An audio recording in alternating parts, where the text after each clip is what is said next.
अस्सलाम वालेकुम everyone, this is updated edition D1 chapter number 1 primes HCF and LCM, उसका exercise 1B question number 10। Kiran wish to cut some squares from a vanguard. इसने square cut off करने हैं, ठीक है। अगर आप देखें यहाँ पर इन्होंने स्क्वायर्स लिखा है, स्क्वायर्स की लेंथ्स और साइड्स बराबर होती हैं सारी, ठीक है। लेकिन अभी मेरे पास ये एक रेक्टेंगल दिया हुआ है, ठीक है, इस तरह से, ठीक है। और इसकी रेक्टेंगल की जो लेंथ है वो दी है 64 और जो इसकी ब्रेथ है वो है 48, ठीक है। अच्छा, अब आप चले जाएंगे किसी बड़ी क्लासेस के अंदर तो आप इसको अलग तरीके से हम आपको सॉल्व करवाएंगे, लेकिन चूंकि अभी आप जूनियर क्लासेस में हैं तो इसको अलग तरीके से समझें, ठीक है। बेसिकली चूंकि अगर ये LCM और SCF के टॉपिक में दिया हुआ है तो डेफिनेटली खुद आपको समझ आ जाएगा। पेपर में आपको कैसे समझ आएगा कि वहाँ कौन कौन से कॉन्सेप्ट इस्तेमाल करने, वो मैं आपको यहाँ बताता हूँ। कहते हैं what is the length of the square. हमें लेंथ ऑफ द स्क्वायर मालूम करनी है, ठीक है। हमें वहाँ तक पहुँचने के लिए कहते हैं she likes the squares to be as big as possible, ठीक है।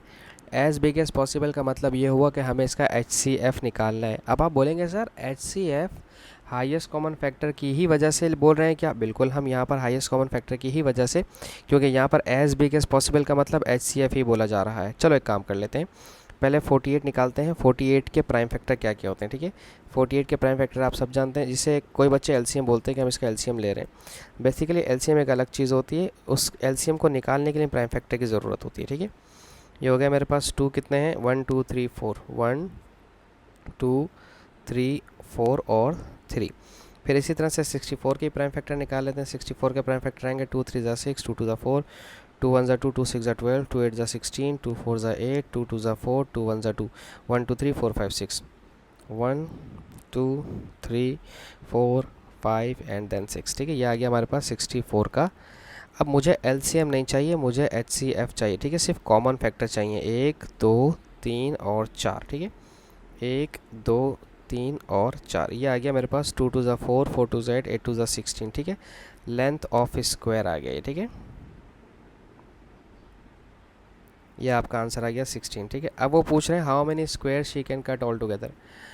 थोड़ा सा अब मुझे यहाँ पर आपकी हेल्प चाहिए होगी। अगर आपने जूनियर क्लासेस में कुछ चीज़ें नहीं पढ़ी तो वो मैं अब आपको यहाँ पर बताता चलूँ। बेसिकली होता क्या है कि अगर मुझे यहाँ से कटिंग करनी है, ठीक है, इस तरह से, ठीक है, ये तो ये स्क्वायर्स हैं, मुझे इनकी कटिंग करनी है। डेफिनेटली इन स्क्वायर्स को कट करके मेरे पास कोई स्क्वायर्स बनेंगे यकीनन। तो एक काम कर लेते हैं, सबसे पहले हम इसका एरिया निकाल लेते हैं, ठीक है। एरिया ऑफ रेक्टेंगल हम क्या करेंगे, हमें स्क्वायर्स मालूम करने हैं, नंबर ऑफ स्क्वायर्स, ठीक है। सॉरी पेन बंद हो गया, ओके। हमें नंबर ऑफ स्क्वायर्स मालूम करने हैं। नंबर ऑफ स्क्वायर्स मालूम करने के लिए आप क्या करेंगे, एरिया ऑफ रेक्टेंगल, इसको आप डिवाइड करवा देंगे एरिया ऑफ स्क्वायर से, ठीक है। अच्छा, अब अगर किसी ने प्रीवियस क्लासेस में एरिया ऑफ रेक्टेंगल निकालने का तरीका नहीं समझा तो वो यहाँ ठीक सीख ले। एरिया ऑफ रेक्टेंगल का फार्मूला होता है लेंथ को मल्टीप्लाई करवाना है ब्रेथ से, और एरिया ऑफ स्क्वायर का फार्मूला होता है लेंथ को मल्टीप्लाई करवा दें लेंथ से ही, जिसको साइड मल्टीप्लाई बाय साइड भी कहते हैं, ठीक है ना। अच्छा, जो लेंथ है मेरे पास वो है 48 और जो ब्रेथ है मेरे पास वो है 64, ठीक है। और डिनोमिनेटर में मेरे पास जो स्क्वायर है जो अभी मैंने मालूम किया है पार्ट 1 में, उसकी एक साइड 16 है तो दूसरी साइड भी यकीनन 16 ही होगी। अब चूँकि अगर आप जूनियर लेवल्स के हैं, स्टूडेंट 6 7 के हैं, तो आपको कैलकुलेटर या P1 का पेपर है तो कैलकुलेटर इस्तेमाल करने की परमिशन नहीं होती। तो एक काम करते हैं, 48 के प्राइम फैक्टर मैंने अभी सॉल्व किए हुए हैं, वो मैं यहाँ मिटाए नहीं है, उन्हें मैं लिख लेता हूँ 2 इंटू 2 इंटू 2 इंटू 3, ठीक है। ये 48 के प्राइम फैक्टर थे, ठीक है। और इसी तरह 64 के जो प्राइम फैक्टर निकले हुए हैं वो मेरे पास, मैं इसे थोड़ा साइड में कर लूँ क्योंकि मुझे जगह चाहिए होगी उस तरफ, थैंक यू। ये हैं 1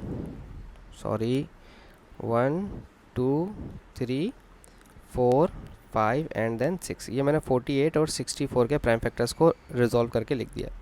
और डिनोमिनेटर मेरे पास 16 है तो 16 के प्राइम फैक्टर क्या होते हैं, 2 इंटू 2 इंटू 2 इंटू 2, ठीक है। ये पहले 16 के प्राइम फैक्टर और फिर 2 इंटू 2 इंटू 2 इंटू 2, ये दूसरे प्राइम फैक्टर 16 के।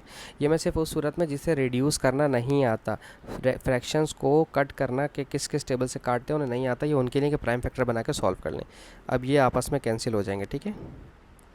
ये इससे कैंसिल, ये इससे कैंसिल, ये इससे कैंसिल, ये इससे कैंसिल। जो ऊपर बच गए लेफ़्ट ओवर क्या हैं 3, और ये वाला 2 और ये वाला 2 बच गया, इंटू टू, ठीक है। तो ये कितना हो जाएगा, 3 2 ज़ा 6 2 ज़ा 12। तो हमारे पास जो नंबर ऑफ 12 स्क्वायर आ जाएंगे वो 12 स्क्वायर्स आ जाएंगे। 12 स्क्वायर्स ऑफ 16 साइड्स लिखने की ज़रूरत है, नहीं ज़रूरत नहीं, बस नहीं, 12 स्क्वायर, ठीक है। होप सो मैं आपको समझाने में कामयाब रहा हूँ। Thank you so much for watching my channel. अल्लाह हाफिज़।